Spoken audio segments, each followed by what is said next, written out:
यदि स्वयं का मुख किसी को न दिखे तो दोष दर्पण को नहीं देना चाहिए।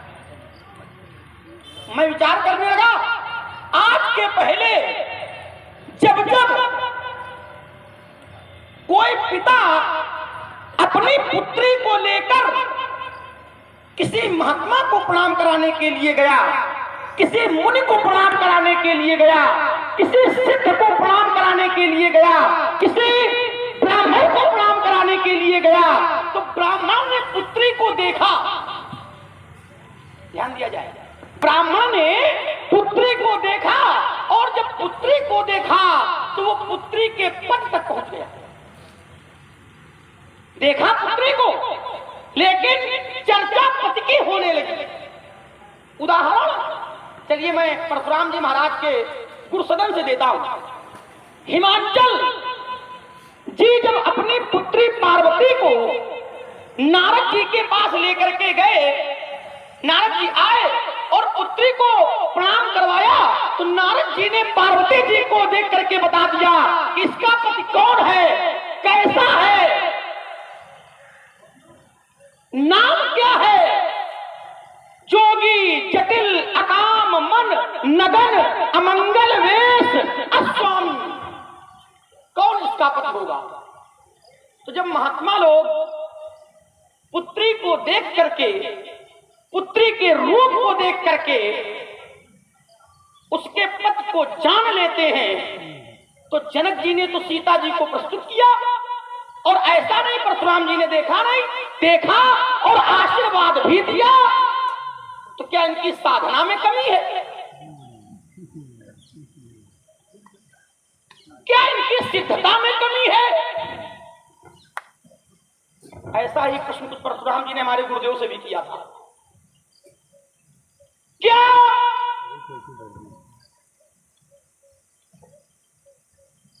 इनके द्वारा जानकी जी को देखकर जानकी जी के पद तक पहुंचने में कुछ असमर्थता थी जो नहीं जान पाए? और मैं क्यों कह रहा हूं नहीं जान पाए? अगर जान गए होते तो जानकी जी पहले आई है और प्रश्न इन्होंने बाद में किया है कि बहुजन जनक रूप कह तोड़ा, का मतलब नहीं जान पाए। इसका मतलब नहीं जान पाए, तो नहीं जान पाए। ध्यान देना, जय जयकार सुनी नहीं, चूक आपकी। जानकी जी को देखकर पद तक पहुंचे नहीं, कमजोरी आपकी। तो जब चूक आपकी है, कमजोरी आपकी है, तो दंड समाज को क्यों? ये बात नहीं समझ में आ रही है। पंडित जी प्रणाम। कल्याणमस्तु। सब ठीक है? नहीं होगा तो कर लेंगे। ये ठीक है, लेकिन एक ठीक नहीं है, एक ठीक नहीं है। आज तो एक ही टूटा है, हमने तो बहुत तोड़ी, और जब बहुत तोड़ी तब तो दर्शन नहीं हुए। आज दर्शन तो दर्शन, इतना लंबा प्रदर्शन, और प्रदर्शन भी उस धनुष के प्रति हो रहा है। प्रदर्शन भी उस धनुष के प्रति हो रहा है जो धनुष भगवान शंकर का नहीं हुआ। जो धनुष भगवान शंकर के सम्मान की रक्षा नहीं कर सका, जो धनुष भगवान शंकर के विश्वास पर खरा नहीं उतरा, जिस धनुष के द्वारा भगवान शंकर के साथ विश्वासघात किया गया। मैं तो विचार करता हूं, यदि सेवक के होते हुए स्वामी के आत्मसम्मान पर चोट पहुंच जाए तो सेवक का मर जाना ही उचित है। इसीलिए आचार्य कहते हैं, सिर बलि जाऊं उचित असमोरा, और सबते सेवक धर्म कठोरा। एक बार भोले बाबा, चलिए महात्मा जी हमारे पहुंचे हुए हैं और चरित्र तक पहुंच रहे होंगे, ये मेरा विश्वास कहता है। अगर आवश्यकता पड़ेगी तो चरित्र को खोलने का भी मैं प्रयास करूंगा। उस धनुष के प्रति इतनी श्रद्धा, उस धनुष के प्रति इतना लगाओ, उस धनुष के प्रति इतना अपनत्व। तो एक प्रश्न है हमारा आपसे कि यही धनुष पर ममता कही, इस धनुष पर आपको अगर ममता है, ममत्व है, तो इसका हेतु क्या है, इसका कारण क्या है? महात्मन श्रद्धे पूज्यपाद प्रातः स्मरणीय परम पूज्य नाथ स्तुत वरेण्य महिराज ब्राह्मण देवता, कोई कमी तो नहीं है? बड़े बने हुए, जानना चाहता हूं यही धन पर ममता बड़ी राजनीति है। राजनीति ऐसा विश्व में कोई स्थान नहीं बचा है जहां पर जिस स्थान पर जिस प्रसंग में राजनीति का प्रवेश ना हुआ, कोई स्थान नहीं। और यहां भी राजनीति है। बहुत ही सुंदर प्रसंग भगवान परशुराम जी के बीच और लक्ष्मण जी के बीच हो रहा है। इससे प्रभावित हुए संस्था के विशिष्ट सदस्य श्री अमित शुक्ला जी, आपके द्वारा 50 मुद्राएं लखन जी के श्री चरणों में अर्पित की गई हैं। संस्था की ओर से बहुत बहुत धन्यवाद। और इसी क्रम में ओम प्रकाश जी, आपके द्वारा 20 मुद्राएं श्री राम बाबू तिवारी जी, आपके द्वारा 20 मुद्राएं प्रदान की गई हैं। संस्था के विशिष्ट सदस्य अमित शुक्ला जी के द्वारा 51 मुद्राएं प्रदान की गई। संस्था की ओर से बहुत बहुत धन्यवाद। श्री दिनेश त्रिपाठी जी, आपके द्वारा 50 मुद्राएं भगवान परशुराम जी के श्री चरणों में एवं 50 मुद्राएं लखन जी के श्री चरणों में अर्पित की गई हैं। संस्था की ओर से बहुत बहुत धन्यवाद। और इसी क्रम में परफेक्ट सिक्योरिटी सर्विसेज के डायरेक्टर अभिषेक शुक्ला जी, आपके द्वारा 20 मुद्राएं लखन जी के श्री चरणों में अर्पित की गई हैं। संस्था की ओर से बहुत बहुत धन्यवाद। देखो ये साउंड गड़बड़ ना करो, इसकी थोड़ी सी आवाज बढ़ाओ, फिर इसके बाद उसको छोड़ दो बस। तो विश्व में ऐसा कोई स्थान नहीं है जहां पर जिस प्रसंग में जिस स्थान पर राजनीति का प्रवेश न हुआ हो। राजनीति का पहला जो पहलू था वो इसका भैया राम, अब ये भी आया था थोड़ी देर पहले, सभी ने देखा है। और उसने राजनीति प्रस्तुत की। उसने कहा नाथ शंभु धनु भंजनी हारा हुई है केव। महाराज धनुष तोड़ने वाला कोई आपका दास है? कौन है ये नहीं पता। राजनीति का पहला पहलू। और कहा महाराज आए हमारे लिए क्या क्या है? तो हमारा तो अभियान चल रहा है कि हम धनुष तोड़ने वाले को जानना चाहते। तो हमने कहा सुनो राम, जय शिव धनु तोरा साहस बाहु समसोर मोरा, सो बिलगाऊ बिहाई समाजा। सो माने वह, एक वचन करता है सो, सो माने वह कौन? धनुष तोड़ने वाला है सो। बिलगाऊ विलग हो जाए कहां से? अगर समाज में बैठा है तो समाज से अलग हो जाए, नहीं तो बिहाई समाजा। अगर वो समाज से अलग नहीं हो रहा तो समाज को चाहिए कि समाज उस अपराधी से अलग हो जाए। और अगर ऐसा न किया गया तब हमारी स्पष्टीकरण की घोषणा है, नहीं तो नत मारे जई है साथ राजा। अच्छा राजा मारे जाएंगे लेकिन राजकुमार तो नहीं मारे जाएंगे। तो राजनीति का दूसरा पहलू लक्ष्मण खड़ा हो गया। राजा मारे जाएंगे लेकिन राजकुमारों को मारने की घोषणा नहीं है। समझो जरा, जिसको मारने की हमारी घोषणा है वो विरोध नहीं कर रहे हैं। राजा जनक जिसके यहां ये स्वयंवर आयोजित करवाया गया है वो विरोध नहीं कर रहा है। तुम्हारे गुरु बाबा सभागार में बैठे हैं विश्वामित्र जी, वो परशुराम का विरोध नहीं कर रहे। तुम्हारा भैया राम वो तो घुटवन पर पड़ा है, उसकी ये स्थिति है। नाथ समुद्र बंजरी हारा ये क्यों दास तुम्हारा आये महाराज हमारे लिए क्या क्या है? जब समाज में कोई विरोध नहीं कर रहा है तो आखिरकार राजकुमार लक्ष्मण के द्वारा ही परशुराम का विरोध क्यों? तुम्हारे लिए छोड़ रहे। अब तुम्हारी जो बातें आई ये तुमने कहा कोई पिता यदि किसी संत से अपनी पुत्री को प्रणाम करवाता तो उस संत के द्वारा एक एक शब्द हमने तुम्हारा बहुत अच्छी तरह सुना है। नहीं, बिल्कुल नहीं गड़बड़ हो रहा, बिल्कुल नहीं। जो गड़बड़ी है उसमें वो अपने क्रम में ठीक कर लेना। हाँ देखो, बहुत अच्छी समाज है, तुम भी बहुत अच्छे हो, लेकिन हो नहीं उतने अच्छे। जितने अच्छे तुम ऊपर से बने हो उतने अच्छे अंदर से नहीं हो। इसलिए जो भी त्रुटि है वो अपने क्रम में उसको समाप्त कर लेना। तो कहा पुत्री को देख करके उसके पति का पूरा ब्यौरा बता दिया गया। ठीक उसी प्रकार राजा जनक ने अपनी पुत्री सीता को परशुराम से प्रणाम करवाया, परशुराम से प्रणाम करवाया। तो कहा परशुराम को पुत्री को देख करके उसके पति तक पहुंच जाना चाहिए। हाँ, बहुत अच्छी बात। कहा इसके बाद परशुराम जी ने राजा जनक से कहा, कहु जल जनक धनुष कै तोड़ा। अच्छा, इसी बिंदु पर आ जाओ। कहु जल जनक धनुष कै तोड़ा, धनुष किसने तोड़ा? क्या हमारा ये प्रश्न होना चाहिए? किसी की हत्या हो जाए तो सबसे पहले तो हमें ये पूछना चाहिए कि ये हत्या क्यों हुई। पहला प्रश्न, ये हत्या क्यों हुई? जब इस प्रश्न का उत्तर हमें मिल जाए तब हमें ये पूछना चाहिए ये हत्या करने वाला कौन? पहले तो प्रथम प्रश्न ये होना चाहिए कि ये हत्या हुई ही क्यों है। तो हमने ये नहीं पूछा, हमने सीधे सीधे पूछा, कहु जल जनक धनुष कै तोड़ा।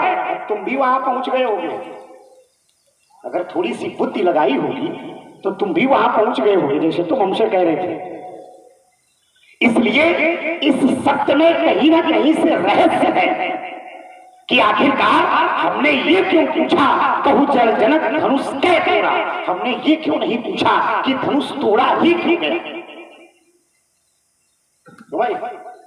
और जब हमने ये पूछा है तो इससे सीधे सीधे स्पष्ट होता है, हो ना हो हम धनुष तोड़ने वाले को जानते हो। हमने ये पूछा तो हो ना हो हम धनुष तोड़ने वाले को जानते हैं। क्यों? क्योंकि धनुष विशेष नहीं था, धनुष विशेष था। तो जब धनुष विशेष था तो तोड़ने वाला कोई विशेष नहीं होगा। केवल शब्दों का अंतर है इसमें भी शब्दों का अंतर होगा हमारी दृष्टि में और है तुम्हारी दृष्टि में। होगा हमारी दृष्टि में इसलिए है क्योंकि अभी हमने धनुष तोड़ने वाले को जाना नहीं है, अभी तो भविष्य जगत में है। और है तुम्हारी दृष्टि में, है तुम्हारी दृष्टि में इसलिए है क्योंकि तुम धनुष तोड़ने वाले को जानते हो। और एक सिद्धांत है कि जब तक किसी को जानो नहीं तब तक मानने का कोई प्रश्न भी खड़ा नहीं होता है। सिद्धांत है जाने बिन न होई प्रतीति और बिन प्रतीत हो ही नहीं। प्रीति तो कैसे प्रीति हो जाए? तो कम से कम उसे पहले जनाओ कि आखिरकार धनुष तोड़ने वाला है कौन। मानने की श्रृंखला बहुत बाद में है, इसलिए गोल गोल ना घुमाओ, बिंदु पर आओ। एक बात। दूसरी बात, लक्ष्मण ने कहा कि महात्मा जी वहां पहुंच गए होंगे। कहा एक पर ममता की, ममता पर बहुत बल दिया है, ममता। अच्छा ये कौन कह रहा है? हमने तो कहा नहीं कि हमें ममता, हमने तो ये कहा नहीं कि परशुराम हम ममता है ना। ये लक्ष्मण का परशुराम के ऊपर व्यंग है। क्या आपको इस धनुष पर ममता है? ना, कोई ममता नहीं। तुमने कैसे जान लिया कि परशुराम के जीवन में ममता है? तुमने कैसे जान लिया कि परशुराम के जीवन में ममता है? ममता दो प्रकार की है, एक सांसारिक ममता और एक पारमार्थिक ममता। संसार में प्रयोग होने वाली ममता विकार युक्त ममता है। संसार में प्रयोग होने वाली ममता वासना युक्त ममता और वही ममता एक भक्त अपने परमात्मा से करता है तो वासना समाप्त होकर के वह ममता उपासना में परिवर्तित हो जाती है। तो आखिरकार परशुराम को कैसे ममता? क्योंकि भगवान शंकर और मैया पार्वती श्रद्धा और विश्वास का रूप है। भवानी शंकरो बंदे श्रद्धा विश्वास रूप हो। तो जब भगवान शंकर और मैया पार्वती श्रद्धा और विश्वास का रूप है और भगवान शंकर का धनुष टूटा है, तो जब हमें भगवान शंकर और मैया पार्वती से श्रद्धा और विश्वास है तो धनुष से ममता कैसे हो सकती है? क्यों भाई? भगवान शंकर से हमें आस्था और विश्वास है, भगवान शंकर और मैया पार्वती से हमें आस्था और विश्वास। तो जब भगवान शंकर और मैया पार्वती से हमें आस्था और विश्वास है तो फिर धनुष से ममता कैसे? हमें श्रद्धा है, हमें विश्वास है, हमें प्रेम है, हमें लगन है, हमें नैतिकता है, हमें समर्पण है, लेकिन ममता जैसा कोई शब्द हमारे शब्दकोश में नहीं है। एक तुम्हारी बड़ी महत्वपूर्ण बात आई है, तुमने कहा महाराज भगवान शंकर के साथ इस धनुष में आघात किया। बहुत सुंदर, तुम्हारे जैसा राजकुमार ये कहेगा? कहा भगवान शंकर ने भगवान शंकर के साथ इस धनुष ने बहुत बड़ा आघात किया और भगवान शंकर के सम्मान की रक्षा इस धनुष ने नहीं की। अब मान लो अगर सम्मान की रक्षा ये धनुष भगवान शंकर की कर देता तो विश्व का क्या होता? जिसका निर्माण विश्व कल्याण हित में किया गया हो और मान लो भगवान शंकर के हाथों से ये धनुष चल जाता तो इस विश्व का क्या होता? इसका निर्माण कल्याण हित में हुआ हो तो फिर विनाश होता गया कल्याण। जैसे लक्ष्मण कह रहा है भगवान शंकर के साथ आघात किया है और मान लो अगर सम्मान की रक्षा ये धनुष भगवान शंकर की कर देता तो इस विश्व का क्या होता? जहां तुम खड़े हो रहे हो या जहां तुम्हें खड़ा होना पड़ा है, क्या तुम हो पाते वहां? या विश्व में कोई हो पाता ना? ये सृष्टि नहीं बचती। विचार करने की बात तो ये है। इसलिए दोबारा ये ना कहना कि भगवान शंकर के साथ आघात किया। आज कुछ क्षण के लिए भगवान शंकर ने क्रोध के भावावेश में आकर के, जैसे हमें क्रोध है, तुमने कहा कि परशुराम को जान लेना चाहिए। अरे हम तो इसलिए नहीं जान पा रहे क्योंकि क्रोध का अंकुरण है। ठीक उसी प्रकार भगवान शंकर का ये ध्यान नहीं गया कि आखिरकार इससे क्या हो सकता है। तो भगवान शंकर के हृदय में क्रोध था, तब भगवान शंकर ने क्रोध के वशीभूत होकर के इस धनुष का परित्याग किया और जनक के 16वीं पीढ़ी के राजा देवराज को दे दिया। अच्छा ये बताओ, देवराज को ये धनुष दिया था? जिसको धनुष दिया गया था उसने तो इसकी बहुत सुरक्षा की, पूरा सम्मान किया। तो आखिरकार राजा जनक ने इस धनुष का ऐसा कौन सा अपराध देख लिया जो इसको तोड़वाने का प्रण कर लिया? लोग कहते हैं कि पुरखों की संपत्ति को यदि हम बढ़ा नहीं सकते हैं तो हमें नष्ट करने का कोई अधिकार नहीं है। तो ये धनुष भगवान शंकर ने देवराज को दिया था, तो आखिरकार राजा जनक ने इस धनुष का ऐसा कौन सा अपराध देख लिया जो इसको तोड़वाने का प्रण कर लिया? इसलिए रेन बालक काल वर्ष बोलक तो हिना सभार धनु ही संसार।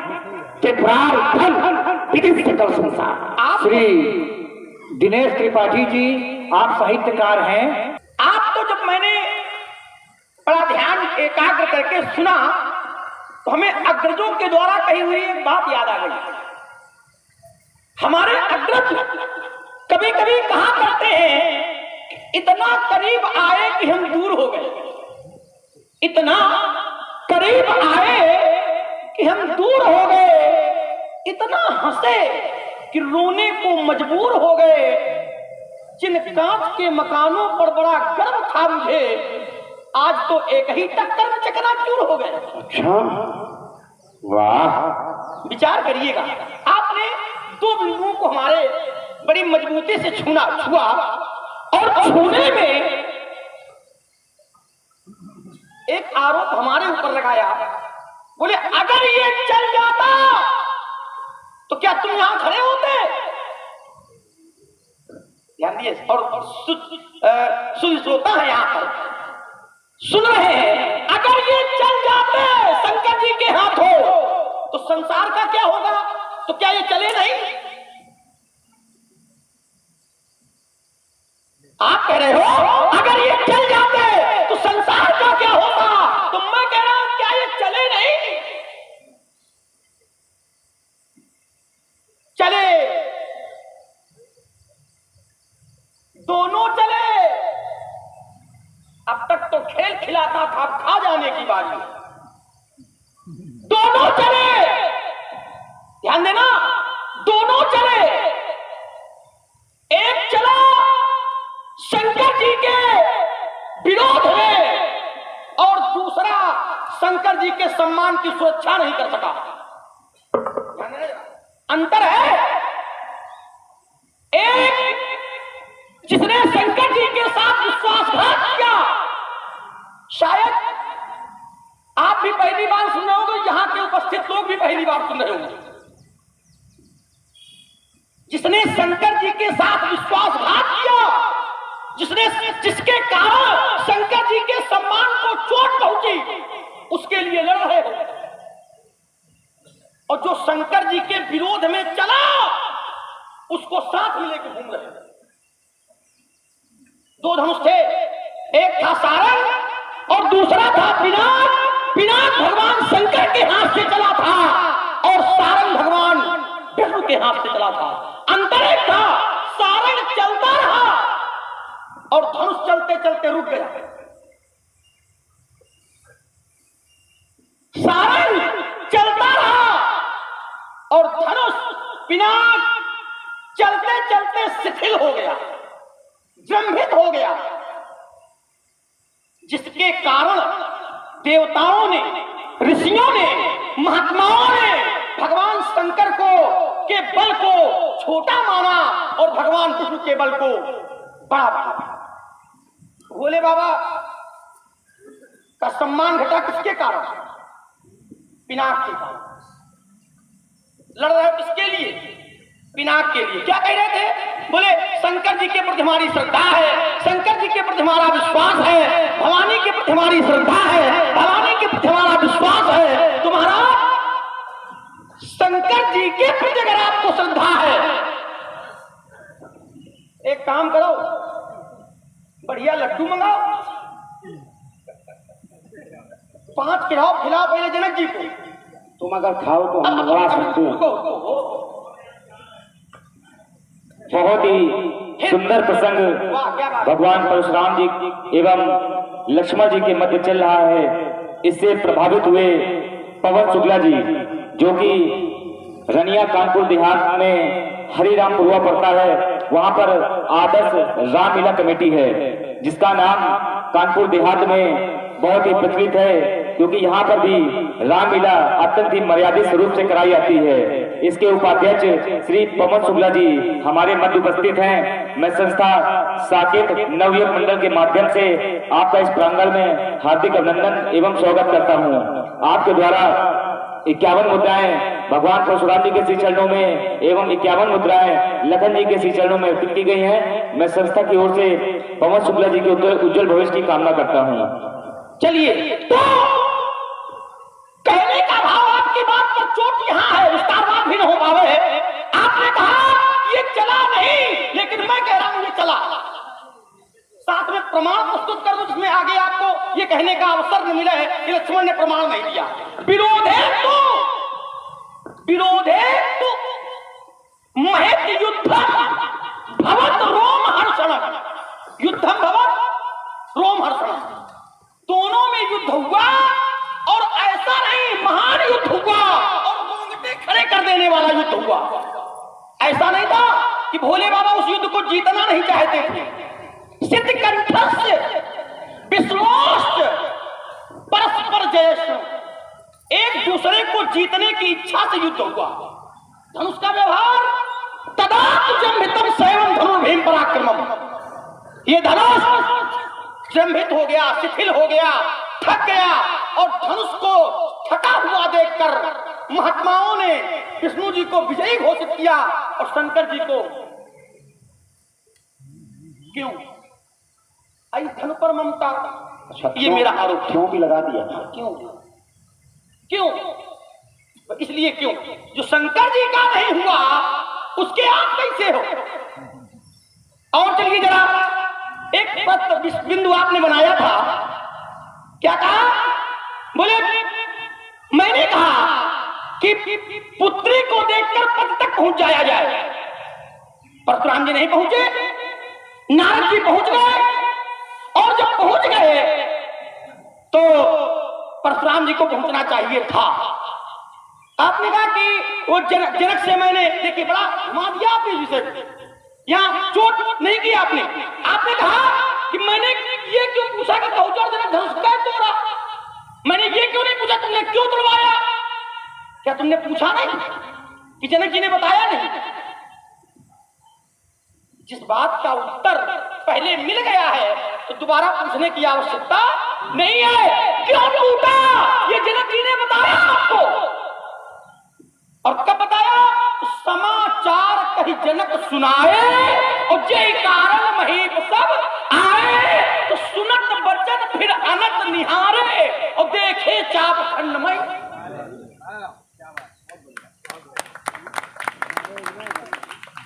क्यों टूटा है इसका उत्तर मिल गया है, इसके बाद में पूछा है किसने तोड़ा। क्यों टूटा है तो उत्तर मिल गया है, लेकिन हमारा प्रश्न ये है कि आप जैसे व्यक्तित्व को ये पूछने की आवश्यकता क्यों पड़ी कि किसने तोड़ा? इसका उत्तर आना चाहिए। जैसे आइए जरा, नारद जी एक बार मिथिला में आए। आप तो सीता जी थोड़ा बड़ी हुई गई है, तो बहुत छोटी थी। नारद जी मिथिला में आए, जनक जी सीता जी को लेकर के नारद जी के पास गए, और जब नारद जी के पास गए तो नारद जी ने तत्काल बता दिया कि इसका पति कौन होगा, कैसा होगा, उसका रंग क्या होगा, उसका रूप क्या होगा। और जब बताया तो इसकी पुष्टि मैया पार्वती ने अपने आशीर्वाद में कर दिया। नारद वचन सदा सुच साचा और सो पर मिली जाहि मन, मन जाहि राचेऊ मिली सोवर, सहज सुंदर सावरो करुणा निधान सुजानशील स्नेह जानत। तो कमी जनक जी की नहीं है, कमी लक्ष्मण की नहीं है, स्वयं की है। मैंने कहा था दर्पण सामने रखा है, और अगर मुख न दिखे अपने नेत्रों को देखो, कहीं नेत्र तुम्हारे गड़बड़ नहीं। भाव यहां था। एक आपने एक तर्क दिया, जैसे आपने दिया वैसे मैं आपको दे रहा हूं कि कोई बहुत बड़ा सार गर्भित नहीं था। आपने कहा कि मैंने राजाओं को मारने की घोषणा की है, लक्ष्मण को नहीं, राजकुमारों को नहीं। तो लक्ष्मण क्यों बोला? हमें सोच पाहुन बड़ नेवता और कस पूजा जस चाहे देवता। जैसी आपकी बात वैसा मेरा उत्तर। धनुष शंकर जी का टूटा, तुम्हारा तो नहीं। गणेश जी आ जाते, खड़ानंद जी आ जाते, तुम का है बढ़िया सजा दिया, बहुत ही सुंदर। हमारी लंबा जैसा जैसी बात वैसा उत्तर। लक्ष्मण जी और परशुराम जी के